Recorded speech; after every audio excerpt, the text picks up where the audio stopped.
Welcome to this MOOC course on the World Cup. Our emphasis today is on referees. Referees are the third team in every single match. It starts at youth and goes all the way to the World Cup. So how are referees selected for the World Cup? That is one thing that we will cover and share with you. We will also share with you some of the laws of the game, how they've derived and how they contribute to a world game. Not one that is different from country to country, but how there's unanimity across the world.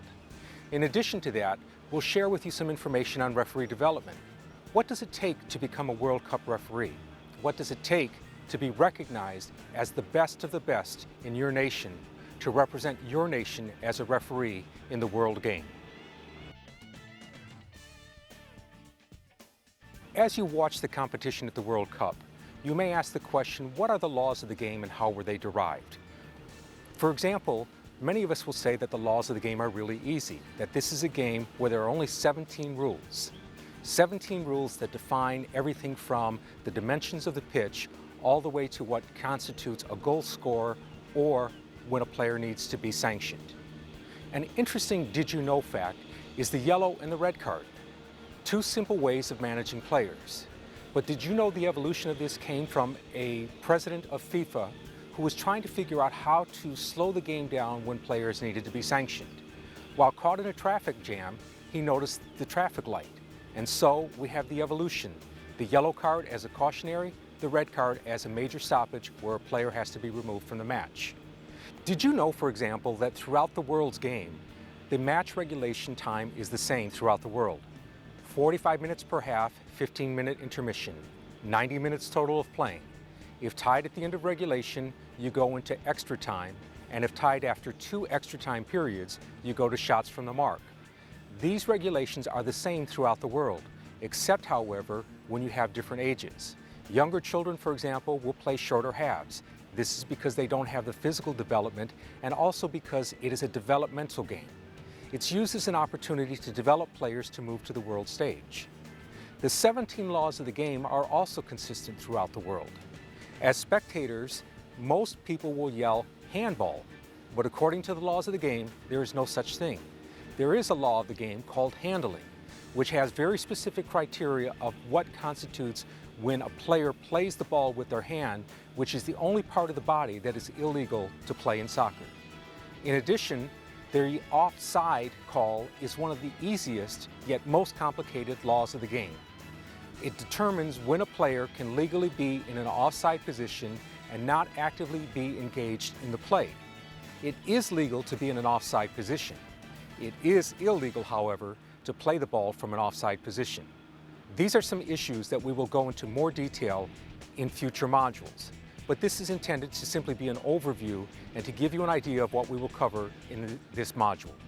Welcome to the referee module of the MOOC on the World Cup. In this module, we're going to talk about referees. We will talk about the history of officiating, what happened at the beginning of soccer. The fact is that there was no referee. However, now we have possibly up to 7 referees on the field. We will also talk about the history of referees themselves. In other words, how do they start? What do they do? If they want to referee a professional league games, then what do they have to do in order to get there? If you want to be a World Cup referee, what do you have to do? You will be studied, you will be examined, and you will be analyzed throughout your career. We will also talk about fitness. We know that referees run anywhere between 6 to 8 miles per day. Sometimes their heart rate hits 180 per minute.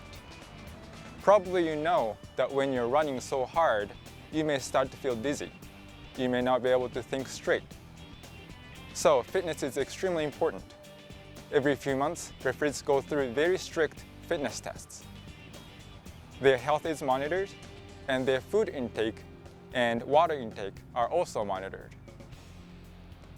Another topic that we're going to discuss is technology.